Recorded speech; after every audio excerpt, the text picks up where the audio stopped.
अध्यक्ष जी, आंगनबाड़ी की कार्यकर्ताओं की देश में बहुत सारी ऐसी महत्वपूर्ण और संवेदनशील योजनाएं जो सरकार के माध्यम से ग्रामीण क्षेत्रों में बच्चों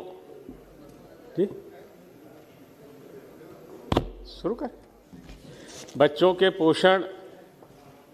और महिलाओं के स्वास्थ्य को लेकर के चलाई जा रही हैं,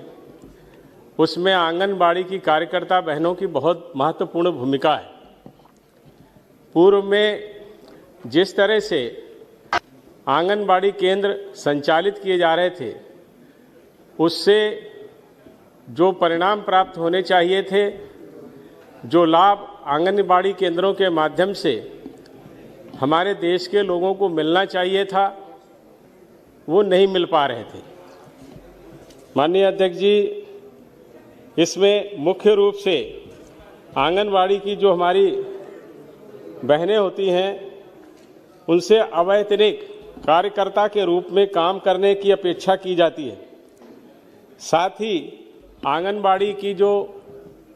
सहायिका और आंगनबाड़ी की कार्यकर्ता होती हैं, उनकी नियुक्ति भर्ती सहित स्कीम के कार्यान्वयन संबंधित सभी मसले राज्य की सरकारों के द्वारा तय किए जाते हैं, जो जिला स्तर पर और उसके बाद ब्लॉक स्तर पर उनकी समीक्षा के साथ वो काम पूरे किए जाते हैं।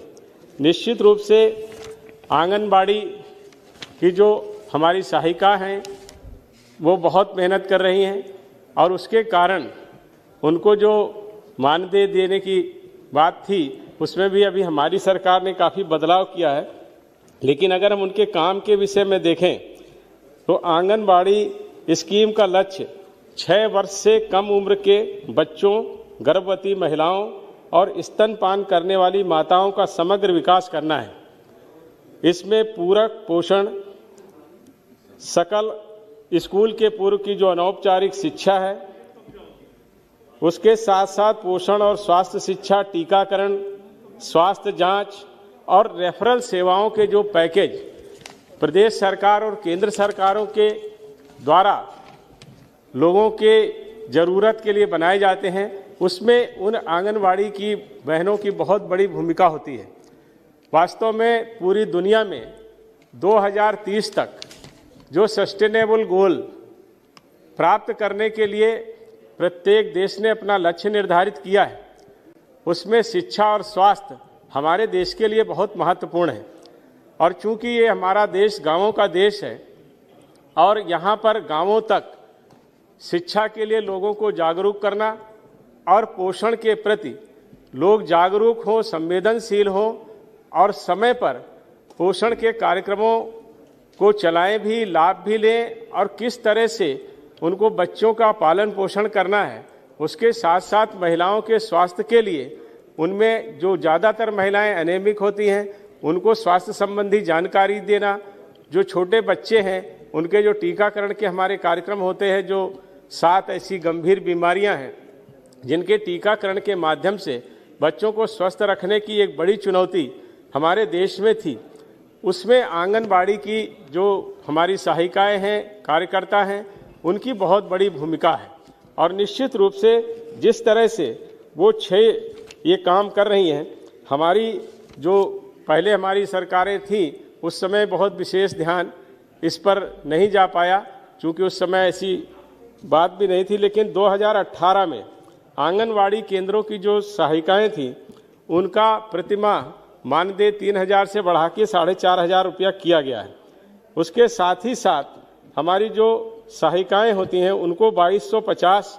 रुपया जो मिलता था, जो 2,250, उसको 3,500 रुपया किया गया है। साथ ही साथ सरकार ने अन्य अनेक तरह के मानदेय भी आंगनबाड़ी की कार्यकर्ताओं को देने का काम किया है और उन योजनाओं को स्वीकार किया है। लेकिन वास्तव में आजकल के युग में 4,500 रुपया भी जिस तरह की वो सेवा कर रही हैं और जिस तरह से वो गांवों में जाकर के कामकाज कर रही हैं, इसके लिए उनको अधिक मानदेय मिलना चाहिए। ये अभी मैं इस पर भी बात करूंगा, क्योंकि ये एक बहुत बड़ा कार्यक्रम है। हमारे देश में लगभग 14 लाख ऐसे आंगनबाड़ी के केंद्र हैं जिसमें आंगनबाड़ी की कार्यकर्ती काम कर रही हैं और उन्होंने उसको निरंतर ऐसे प्रयास करके गांवों में अपनी उत्तम सेवाएं भी दी हैं। हालांकि यह भी तय है कि जो ये हमारी जो योजनाएं हैं ये बहुत ही इस तरह की योजनाएं हैं जिनका व्यापक प्रभाव पड़ता है, जिसका अभी हम लोगों ने देखा भी है। जिस तरह से हमारे प्रधानमंत्री जी ने 1000 दिन का पोषण के लिए एक कार्यक्रम चलाया, अपने देश के बच्चों को कुपोषण से मुक्त करने के लिए उन्होंने एक गर्भावस्था की जो वो होता है उस समय, और उसके साथ साथ 2 साल उन्होंने जोड़े, 730 दिन वो जोड़े, और उसके साथ साथ 270 दिन जोड़ करके 1000 दिन की जो स्कीम बनाई, उसके पीछे सीधा सीधा ये उद्देश्य था और ये वैज्ञानिक तथ्य भी है कि गर्भ अवस्था से लेकर के 2 वर्ष तक शिशु का ठीक ढंग से अगर पालन पोषण होता है, उसकी देखभाल ठीक तरीके से हो, तो निश्चित रूप से वो बालक कुपोषित नहीं होता है और भार उसका आयु के हिसाब से और लंबाई इस तरह से अगर बढ़ती है तो जो पोषित बच्चा होता है वो देश के लिए तो एक स्वस्थ नागरिक के रूप में अपनी सेवाएं देता ही है, लेकिन साथ ही साथ देश की अर्थव्यवस्था पर भी उसका व्यापक प्रभाव पड़ता है। इसलिए ये जो आंगनबाड़ी की जो हमारी कार्यकर्ता हैं, इनकी भूमिका को अपने देश के लिए हम लोग समझ सकते हैं। तो उसी क्रम में सरकार ने ऐसे बहुत सारे कार्यक्रम जो ब्लॉक स्तर पर उनको प्रशिक्षण के लिए चलाए जाते हैं, उसके साथ ही साथ हमारी सरकार ने यह भी तय किया है कि ऐसे जो हमारी आंगनबाड़ी की बहनें हैं उनको कई ऐसे किस तरह के ऐसे मॉड्यूल हैं जिससे उनकी क्षमता में वृद्धि हो, उसके प्रशिक्षण भी देने का काम किया है, जिसमें लगभग 9 लाख के करीब ऐसी महिलाएं हैं जिनको ये प्रशिक्षण दिया गया है जो कार्यकर्ता हैं आंगनबाड़ी की, और उसमें से लगभग 3 लाख के करीब इस तरह की कार्यकर्ता हैं जिनको डिजिटल प्रशिक्षण भी दिया गया है। और आजकल जिस तरह से एक एक कार्यक्रम की जानकारी और सूचनाएं सरकार के द्वारा एकत्रित की जा रही हैं, निश्चित रूप से सरकार प्रशंसा की पात्र है। प्रत्येक योजना की सारी सूचनाएं डाटा वाइज हमारी सरकार के पास उपलब्ध रहें, जिससे आगे उनको योजनाएं बनाने में सफलता मिले, और उसके अनुरूप योजना बनाएंगे तो निश्चित रूप से उसके व्यापक परिणाम हमको प्राप्त होंगे, जो हमारे सतत विकास के लक्ष्यों को प्राप्त करने में बहुत बड़ा योगदान होगा। और इसी क्रम में हमारी सरकार ने यह भी किया है कि हम लोगों ने इसके लिए जो डिजिटल प्लेटफॉर्म है उसको तैयार किया है। ऐसी आंगनबाड़ी की जो हमारी कार्यकर्ता साथी हैं उनको डिजिटल फ़ोन, स्मार्टफोन भी दिए गए हैं, और उनसे ये अपेक्षा की गई है कि वो गांव में जहां जहां पर जाएंगी वहां पर वो डाटा एकत्रित करेंगी, बच्चों की आयु के अनुसार उसका भार, उसकी लंबाई, ऐसे महिलाओं के स्वास्थ्य के विषय में, टीकाकरण के विषय में लोगों को जाकर के जागरूक करेंगी, और उन सारी योजनाओं को जो भारत सरकार का हमारा ऐप है उस पर फीड करेंगी, जिससे यहाँ पर सारी सूचनाएं एकत्रित होंगी। तो निश्चित रूप से एक तरह से आप देखें कि गाँव में जिस तरह का काम हमारी आंगनबाड़ी की बहनें कर रही हैं, वो निश्चित रूप से एक ऐसा काम है जिसकी प्रशंसा भी होनी चाहिए, और उसके अनुरूप उनको सुविधाएं भी देने का काम हमारी सरकार को करना चाहिए, यह भी जरूरी है। अभी जैसे कई जानकारियां आई थी कि कई ऐसे आंगनबाड़ी के केंद्र हैं जो किराए के मकानों में चल रहे हैं, लेकिन हमारी सरकार ने जहां ये तय किया कि हम ऐसे आंगनबाड़ी के जो केंद्र हैं उनके सबके भवन बनाएं, काफ़ी भवन बन चुके हैं, थोड़े से ही ऐसे रह गए हैं। लगभग 4 लाख आंगनबाड़ी के ऐसे केंद्र हैं जहां पर अभी भवनों का निर्माण होना है। उसमें भी सरकार ने मनरेगा से उसको जोड़ दिया है, और 5 लाख रुपए तक मनरेगा का उसका उपयोग करके भवन के निर्माण में किया जाता है, और उसमें अलग से स्वच्छता कार्य योजना के लिए तहत पेयजल की समस्याओं को दूर करने के लिए 10,000 रुपया और 12,000 रुपया प्रत्येक आंगनबाड़ी केंद्र में शौचालय के लिए भी दिया है। ये निश्चित रूप से सरकार की तरफ से ये प्रयास किया जा रहा है कि आंगनबाड़ी के लिए ठीक ठाक और अच्छे भवन हर जगह पर उपलब्ध हो जाएं, और इसके लिए उन्होंने यह भी कहा है कि अगर जहां कहीं पर भी ज़मीन नहीं उपलब्ध हो पा रही है वहां 600 वर्ग फुट के ऐसे जो किराए के मकान मिल जाएं, उनको भी वो किराए पर लेकर के जहां पर पेयजल और ऐसी सारी व्यवस्थाएं हों तो वो उसको चलाने का काम हमारे यहाँ ये करने की सुविधा भी सरकार ने दी है। लेकिन उसके बावजूद अभी कई ऐसे केंद्र हैं जहां पर शौचालय और पेयजल की सुविधाएं नहीं हैं। उसमें लगभग 4 लाख के आसपास ऐसे आंगनबाड़ी के केंद्र हैं जहां पर अभी ठीक ढंग से टॉयलेट्स उपलब्ध नहीं हैं और 2 लाख के करीब ऐसी जगहें हैं जहां पर पेयजल की व्यवस्था भी हमारी सरकार को करनी है। मैं माननीय मंत्री जी से यह भी अनुरोध करूंगा कि यह आवश्यक है, क्योंकि अभी जैसे कोविड का जो ये संक्रमण आया, इसके दौरान निश्चित रूप से आंगनबाड़ी के केंद्र बंद रहे हैं, लेकिन अभी जैसा आपने नवंबर में शायद 2020 में नवंबर में कुछ ऐसे जो कंटोनमेंट जोन हैं जहां पर कोविड का ज़्यादा प्रभाव था, उनको छोड़ करके धीरे धीरे आंगनवाड़ी के केंद्रों को खोलने का काम प्रारंभ कर दिया गया है। इसलिए वहां पर भवनों में एक सुसज्जित भवन बने, इसके लिए भी आवश्यक है।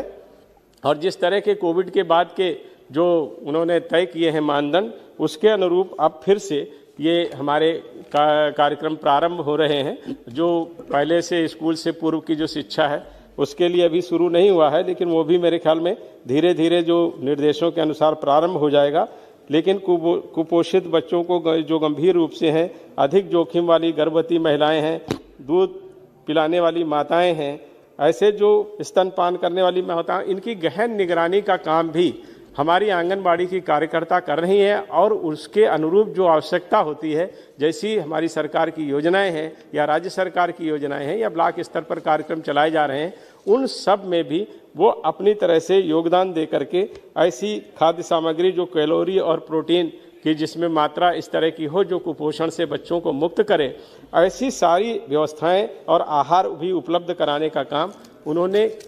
किया है और कोविड के दौरान भी किया है। कोविड में आंगनबाड़ी के केंद्र भले बंद रहे, लेकिन जो सरकार की योजनाएं आई, कोविड के प्रति जागरूक करना हमारे लिए एक बहुत बड़ी चुनौती थी। हमारा देश जिस तरह के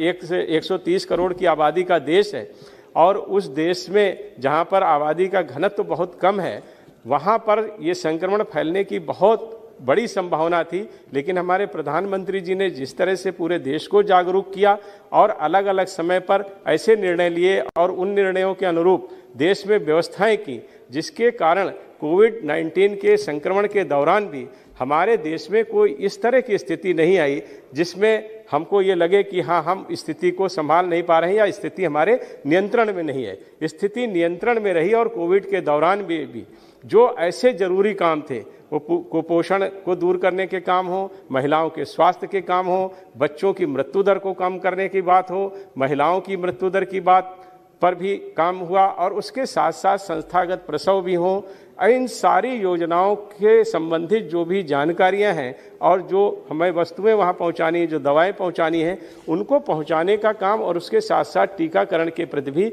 लोगों को जागरूक करने का काम आंगनबाड़ी की हमारी स्वास्थ्य कर्मियों ने किया है। और एक तरह से अब देखें, जो पहले जो आंगनबाड़ी का रूप था, पहले तो लोग आंगनबाड़ी के विषय में जानकारी ही नहीं रखते थे। अब तो 2 मंत्रालयों से सीधे स्वास्थ्य मंत्रालय की बहुत सारी योजनाएं भी आंगनबाड़ी केंद्रों के माध्यम से चल रही हैं और उसके कारण उनकी गांवों में बहुत ही महत्वपूर्ण भूमिका हो गई है। इसलिए मैं माननीय मंत्री जी से माननीय मंत्री जी से यही अनुरोध करूंगा कि उनकी सेवाओं को देखते हुए जो 4,500 रुपये का हमारी जो मुख्य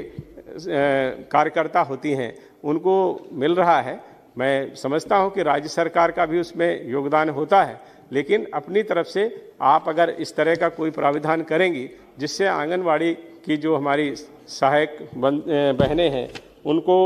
कम से कम 10,000 रुपये तक का मानदेय अगर मिल सके तो ये एक बहुत अच्छा, उनके लिए एक तरह से एक अच्छा मानदेय होगा। और जैसी उनकी सेवाएं हैं उन सेवाओं के अनुरूप उनकी जो एक तरह से हम उनका जो सम्मान है वो सम्मान करने का काम करेंगे। इसके अलावा माननीय सभापति जी, जो मैंने शुरू में कहा कि ऐसे 4 लाख से अधिक आंगनबाड़ी केंद्र ऐसे हैं जहां शौचालय नहीं है, पीने का पानी 2 लाख से अधिक केंद्र ऐसे हैं जहां नहीं है, उनको भी उपलब्ध कराने का काम हमारी सरकार करे। ऐसा मैं चाहता हूं कि इस हमारे जो रेजुलेशन है इसमें ये संशोधन किए जाएं कि इनका मानदेय बढ़ाया जाए और आंगनबाड़ी के समस्त केंद्रों के अपने भवन हो, भवनों में शौचालय और पेयजल की उत्तम व्यवस्था की जाए। उसके साथ ही साथ जो वो काम करती हैं वो गांव-गांव में जाने का काम है। अगर उनको अपने जो भवन के साथ साथ जहां उनको ये मिले कि कुछ इस तरह की सुविधाएं मिल सकें जिससे आने जाने का उनका काम सरल हो सके। जो भवन हो वहाँ पर फर्नीचर है, अन्य दूसरी जो सुविधाएं हैं वो उनको मिल जाए, लाइट है, ये सारे कामों को हमको करना चाहिए। साथ ही साथ में एक हमारे साथी ने एक मुझे ये पत्र दिया है, तो उसमें भी मैं कहना चाहूँगा, ये हालांकि राज्य सरकार का विषय है लेकिन माननीय मंत्री जी हैं तो उनके संज्ञान में मैं लाना चाहता हूँ कि जो आंगनबाड़ी केंद्रों पर जो CDPO होती हैं ब्लॉक स्तर पर, वो ऐसा उन्होंने बताया है कि वो कुछ जगहों पर घूस लेने का काम भी करती हैं। 2000 रुपया ऐसे उनके मानदेय से ले लेती हैं। हाँ माननीय सभा, हाँ अच्छा, इस तरह का घूस लेती हैं। तो भ्रष्टाचार के पर भी लगाम लगे और निश्चित रूप से जैसा उनका काम है और जहाँ से वो निकल करके आती हैं, जिस तरह के कामों को करती हैं, तो इसकी संभावनाएं तो हैं और इन संभावनाओं को देखते हुए भ्रष्टाचार खत्म हो और आंगनबाड़ी की जो सेवाएं हैं, जिस तरह का उनका काम है, उससे उनके सम्मान के साथ साथ उनको भ्रष्टाचार से भी मुक्त करने का काम करना चाहिए। जैसे मैंने मानदेय बढ़ाने की बात कही है, वो बात उसके साथ ही साथ मैं आपसे एक बात और कहना चाहूँगा कि हमने जैसे ये कहा है कि कई बार पहले शिकायतें आई हैं, इधर कोई ऐसी शिकायत नहीं आई कि जो आंगनबाड़ी केंद्र की जो महिलाएं हैं उनके शोषण की भी बहुत सारी शिकायतें प्रदेश स्तर पर प्राप्त हुई हैं और वो उनके लिए एक इस तरह की विधि संचालित है जो प्रदेश में उनके इस तरह के जो घटनाक्रम होते हैं उसमें वो काम करती है। बस दो चार मिनट रुक जाइए। तो वो उसके लिए काम करते हैं, लेकिन हमारी जो केंद्र की सरकार है उसमें भी माननीय मंत्री जी ने एक प्रश्न के उत्तर में ये बात कही थी कि अगर प्रदेश स्तर से तो उन सारे ऐसे मसलों को देखा जाता है और उनके विरुद्ध जो आवश्यक कानूनी कार्रवाई होती है उसको किया भी जाता है, लेकिन अगर केंद्र स्तर पर भी ऐसी कोई शिकायत आती है तो माननीय मंत्री जी और सरकार उसका संज्ञान लेती हैं और संबंधित को उसके लिए कहती हैं। लेकिन मैं ये समझता हूँ कि इतना ही पर्याप्त नहीं है। ये एक तरह से किया जाता है, लेकिन जिस तरह का एक लंबा स्ट्रक्चर है, एक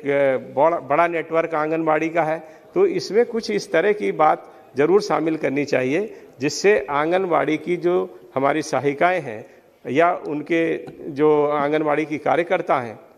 उनको पूरी तरह से शोषण और भ्रष्टाचार से मुक्त करने के लिए कुछ इस तरह के कानून में बदलाव करने चाहिए कि जो इस तरह की सामाजिक कार्यकर्ताएं हैं उन कार्यकर्ता को एक अतिरिक्त आवरण और कवच हमको उपलब्ध कराना चाहिए जिससे वो शोषण से मुक्त हो सके। एक अंतिम बात मैं माननीय मंत्री जी के माध्यम से और चाहूँगा और इस रेजोल्यूशन में शामिल करने की प्रार्थना करूँगा कि आंगनबाड़ी की जो कार्यकर्ता हैं वो काम तो कर रही हैं, अच्छा काम कर रही हैं, अच्छे परिणाम भी आए हैं, क्योंकि जिस तरह से प्रधानमंत्री जी ने और आपने ये अपेक्षा की थी कि हमारे देश में एक बदलाव आए, तो वास्तव में कुपोषण को दूर करने में मुक्त तो नहीं हुए लेकिन कुपोषण को दूर करने में भी हमको सफलता मिली है। बच्चों जो हमारे शिशु मृत्यु दर थी उसको भी कम करने में सफलता मिली है